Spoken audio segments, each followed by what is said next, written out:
দিন আগে 49 metric ton সার 980 বস্তা যা অবৈধ পথে আনছিল দুই ডিলার কৃষ্ণকান্তি রায় এবং শহীদুল ইসলাম গুরামিয়া।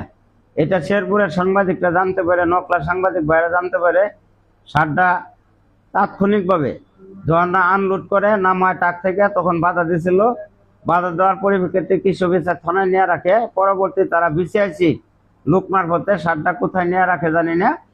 তো ওই অভিযোগটা যে দুই ডিলারের নামে সুনির্দিষ্টভাবে পত্র পত্রিকা এবং টিভিতে প্রকাশ হয়েছে, তারই জের ধরে আজকে যে আমি সারের দাম বেশি এটা জানতে গেছি, ওই আক্ষেপে আমার উপর তারা এলোপাতাড়ি আক্রমণ করে প্রায় 10 মিনিট আমার হাত ধরে ভাঙার জন্য চেষ্টা করে। মোবাইল ছিনিয়ে নিছে, সাথে থাকা 750 টাকা এবং প্রয়োজনীয় পকেটের কিছু কাগজ ছিনিয়ে নিছে।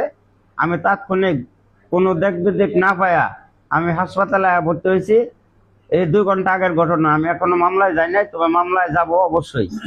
আর আপনারা সংবাদকর্মীরা যারা বাইরে আছেন আমাদের মিডিয়াগুলিতে ঠিকমতো পৌঁছায় দেন, আমি এটার সুবিচার চাই।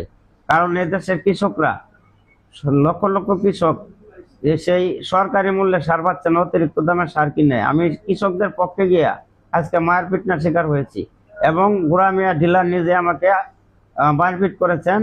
সে ঝাড়ু দেয় যে লম্বা লাঠি দিয়ে বাড়ি শুরু করছেন এবং হাত ধরে আরেকজন পাশে হাত ভাঙার চেষ্টা করছে। মোবাইল ছিনতাই করে নিচ্ছে, 750 টাকা পকেটে ছিল সেটা নিচ্ছে, প্রয়োজনীয় কাগজপাতি নিচ্ছে। আমি এটা সুবিচার চাই।